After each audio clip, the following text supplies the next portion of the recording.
Ben Baudouin est là pour parler de l'UFC maintenant. Remis de ta semaine extraordinaire à Montréal. Ça plane, hein? Ça plane encore. Honnêtement, je suis encore un peu sur un nuage. Puis, gros, il y a eu un gros gala sur nos ondes samedi passé, mais rien comparé à ce qu'on a vécu à Montréal. Donc, non.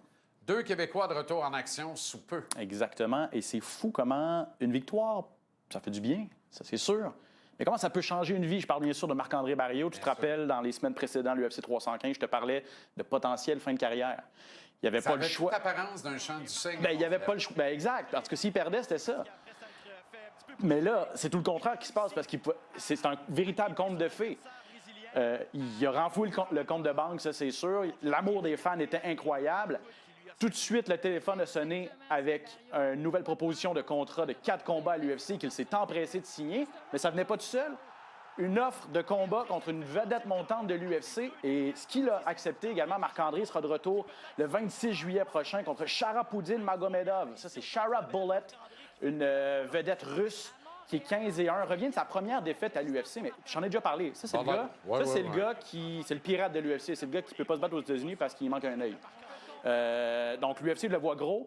Évidemment, gros défi pour Marc-André. Il n'est pas le favori pour ce combat-là, mais un gars qui refuse jamais un défi. Et s'il devait battre Bullet, ben, ça va être très intéressant pour la suite. Et l'autre Québécois qui revient, qu'on a confirmé, Charles Jourdain, il nous a manqué à Montréal. Malheureusement, il a expliqué à notre ami Mathieu Casavant le soir du 315 que c'était bien sûr pour la naissance de son fils qui est né en février, le petit Hector, qui voulait prendre quelques semaines. Mais là, confirmé, il a un bon adversaire devant lui pour le 14 juin prochain à Atlanta. Il va affronter Ricky Simon. Choc de style. Simon, c'est un bon lutteur. Il revient d'un gros KO, une bonne force de frappe quand même. Les deux ont à peu près la même expérience à l'UFC. Simon est chez les 135 livres depuis plus longtemps, donc Charles est confiant que s'il l'emporte, s'approche dangereusement d'un top 15. Il n'y a pas de temps à perdre. Charles est au sommet de son art présentement, fin vingtaine, début trentaine. Veut faire du bruit à 135 livres. Donc, on va voir ce que ça va donner le 14 juin. Le club des doubles champions pourrait bientôt compter de nouveaux membres. Je t'ai préparé le tableau parce que le club des doubles champions, c'est le Mont Rushmore de l'UFC.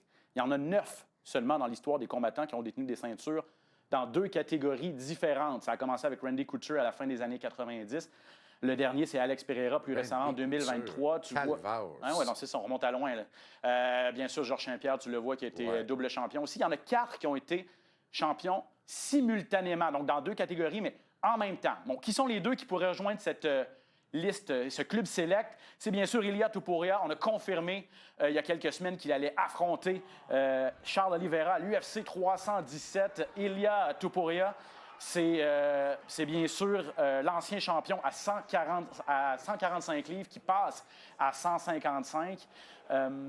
Topuria, là, c'est une 16-0. C'est une machine de guerre. Ce qu'il a fait notamment à Max Holloway et à Alex Volkanovski pour remporter et défendre subséquemment les titres des 145 livres. Ça fait de lui le 3e livre pour livre au monde présentement. Il n'a jamais perdu un combattant d'exception.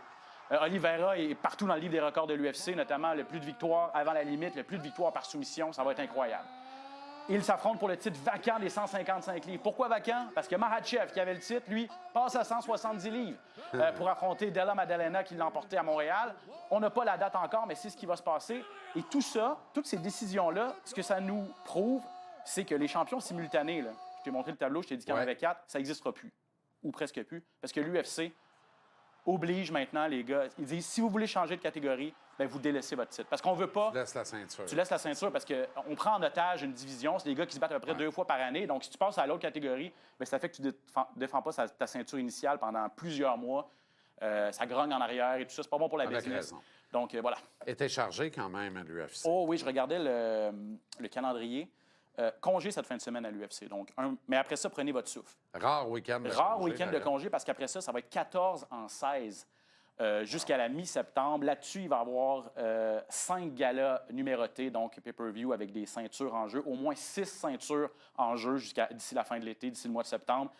En plus du gros... Est-ce que tu connais la BMF? Non. Baddest Motherfucker. Je sais pas si j'ai le droit de dire ça là, à la télévision. Baddest Motherfucker. Title? Non? OK. Ça, c'est un titre qui n'est pas... OK. Dustin Poirier va affronter Max Holloway pour cette ceinture-là en jeu. Ça, c'est des gars qui n'ont pas de titre officiellement. OK. Mais c'est 2 méchants cogneurs, puis on fait un gros choix avec ça. Voilà pourquoi on a créé ça. Mais le combat qu'on n'a pas annoncé, malheureusement, c'est John Jones contre Aspinall. Et aujourd'hui, John Jones rajoute encore un petit peu de doute. Il dit je suis peut-être à la retraite ou peut-être pas. On verra, ça va dépendre. Donc, John Jones qui fait sa diva encore. Merci, Ben. Merci, à On s'en bientôt. parle très, très bientôt. Ciao, JC.